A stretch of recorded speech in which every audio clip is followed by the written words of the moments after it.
future's so bright, I gotta wear shades! Hey everybody, what's up? Leonardo 2003 here, and today we're counting down the top 10. Yes, there are 10 good episodes in this season. Believe it or not, there are. The top 10 episodes of Season 6 of the 2003 series, Fast Forward.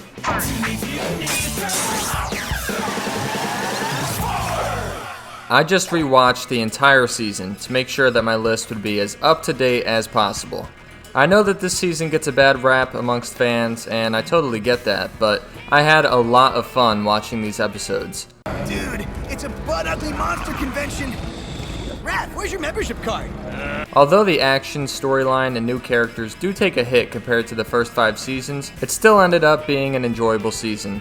The bare-bones plot is the Turtles getting sent to the year 2105 and encounter many new villains like Darius Dunn, the Dark Turtles, Torben Zix, who turns out to be kind of an ally, Triple Threat, Viral, and the main villain, Shokunabo. A bunch of previous characters show up in flashbacks, and Agent Bishop is now President Bishop. The two main storylines are Darius Dunn being the evil uncle of Cody and using the family name for his own life of crime and power.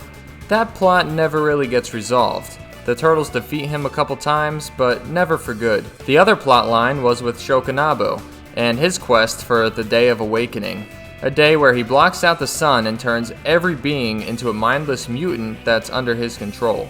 The Turtles defeat him to finish out the season. You guys gotta take my word on this one. This season was not as bad as we all remember it. It was a step down for sure from the first 5 seasons, but it wasn't really that bad. If you love the 2003 series, if you love the 2003 Turtles, you're still gonna love this season. There's even some honorable mentions for this list, so let's get right into it. On this list, we had 2 episodes that just missed the top 10. Headlock Prime and Night of Shokunabo. Headlock Prime was a fun episode focusing on Raphael's hatred of how bad professional wrestling is in the future. I used to love watching WWE, so I always enjoy the wrestling-themed episodes in TMNT. And Night of Shokunabo was the first episode that asserted Shokunabo as the main villain for the entire season. I shall eliminate them myself. Alright, here we go. It's only been like 2 years since I counted down Season 5, but better late than never. Right now, top 10 episodes of Fast Forward. Let's go. Hey, where are masks? And weapons? I feel totally naked here. Ugh. Not a word. Number 10, Episode 23, DNA is Thicker Than Water. Kicking off this list is the last episode to feature the Dark Turtles. The Dark Turtles, creations of Shokunabo and controlled by Darius Dunn, are twisted clones of each turtle. But in this episode, Dark Leonardo does show that he isn't 100% evil. He had a plan to finally defeat the Turtles. The plan was pretty far-fetched, but hey, we're in the year 2105 and Bishop's the president of the galaxy, so pretty much anything goes. His plan was to save Cody from a deadly laser blast, assuming he wouldn't die, and that the Turtles would take him in, help him recover, and then after a few weeks, call in his fellow Dark Turtles to ambush the guys.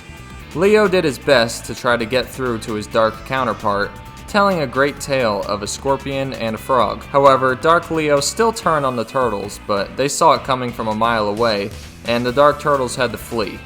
The Dark Turtles were a fun addition to the season, and were definitely standout villains. Cloned from your tissues, but with lots and lots of issues! Number 9 in episode 22, Head of State. Bishop being the president of not only the United States, but the entire galaxy is perfect.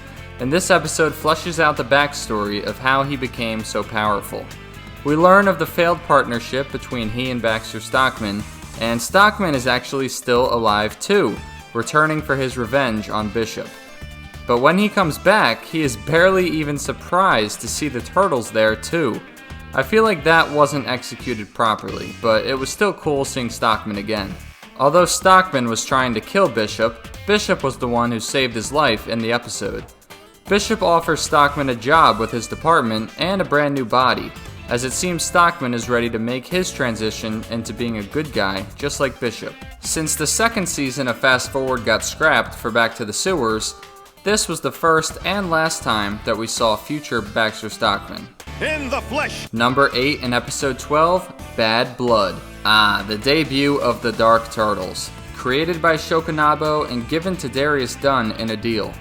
Their debut was handled pretty great, and they proved to be very challenging foes for each turtle.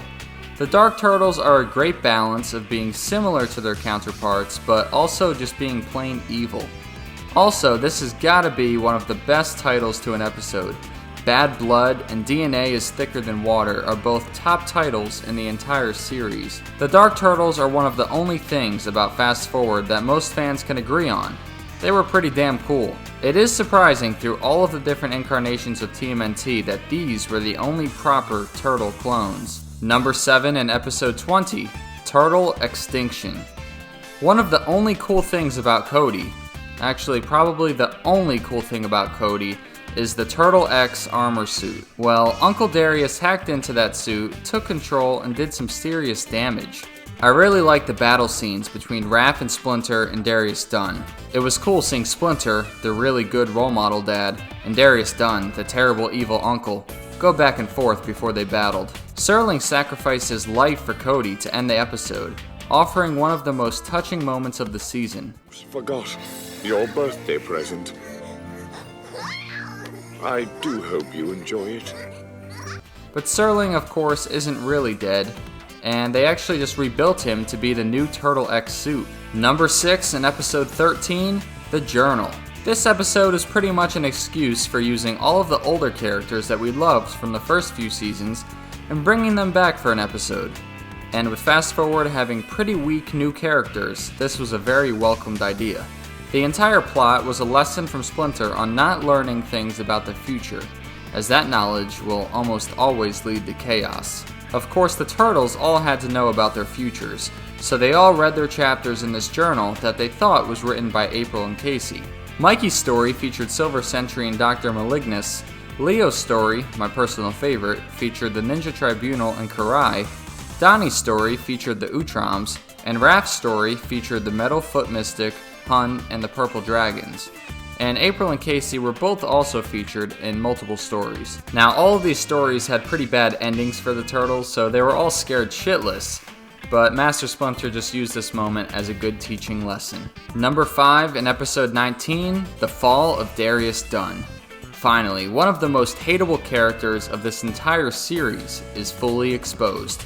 Also, I know it's a weird-ass combination, but I love Zuko, an Italian mob boss Triceraton.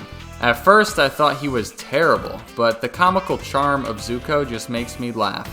I hear, for example, that you got problems at home. Of course, the Turtles and Splinter knew that Darius was evil from the start, but poor Cody was blinded by years of manipulation. The Turtles battled the Dark Turtles, as Cody in his Turtle X armor battled Darius in his armor. The good guys all won, even Cody, who outsmarted his pompous uncle, but his uncle was able to escape. Number 4 in episode 16, Timing is Everything. This episode was a little bit confusing to follow along with, as the Turtles of past, present, and future all have to work together to get back to the future just to defeat Shokunabo. The Turtles even had a chance to get back to present time, 2005, but they elected to stay in the future to help Cody.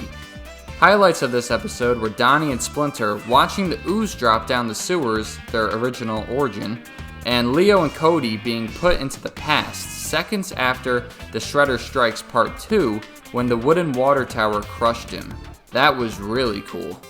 But possibly my favorite part of this episode was Donnie sending a letter 100 years into the future at the post office, and of course, they delivered it right on time 100 years later. As someone who works with the USPS, this was very entertaining. Number 3 in episode 6, Bishop to Knight. Finally, a couple episodes coming up here that are from the beginning of the season. Fast Forward got better as it went on. Although Bishop wasn't featured in many episodes this season, his inclusion was huge. This was his season debut, as well as the debut of Torben Zix.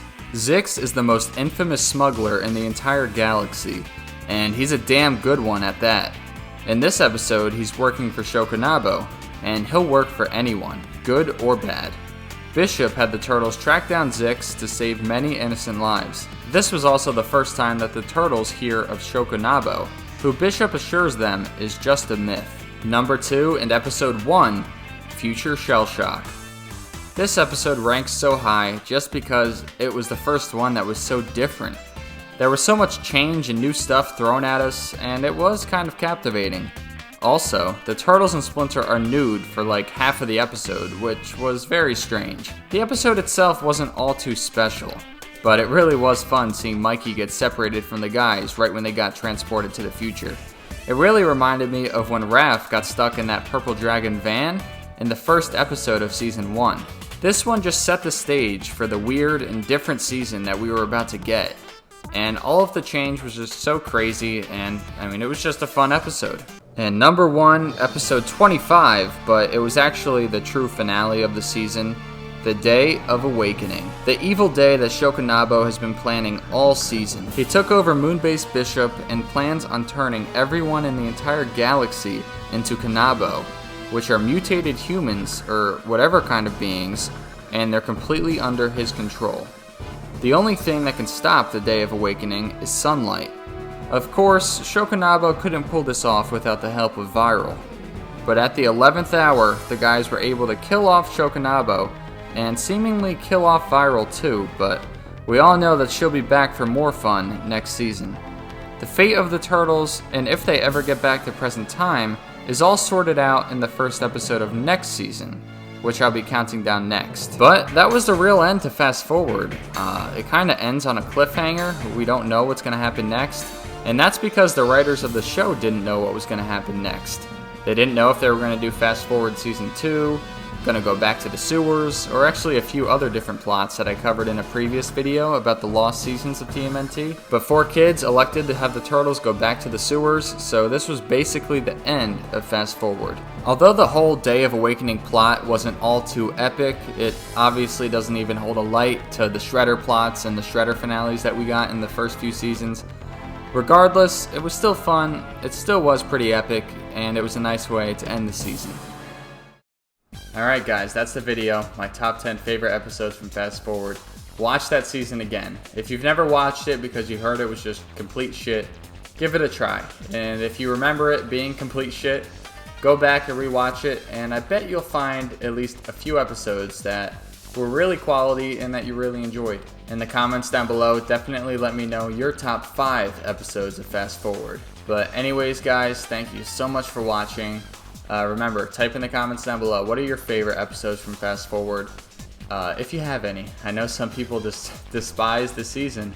I really used to always make fun of it, but after I rewatched it here, it was like my 3rd or 4th time watching it, but this rewatch, I don't know, for some reason I just really enjoyed it. And by the way guys, I can't wait until I get into a new place and I can actually get like a cool display behind me. I just kind of got this like makeshift, like not so hot display going on. And I'm just using a webcam too, so I can't wait until I can get this set up a lot more professional for you guys. But until then everybody, until my next video, thank you so much for watching and peace out.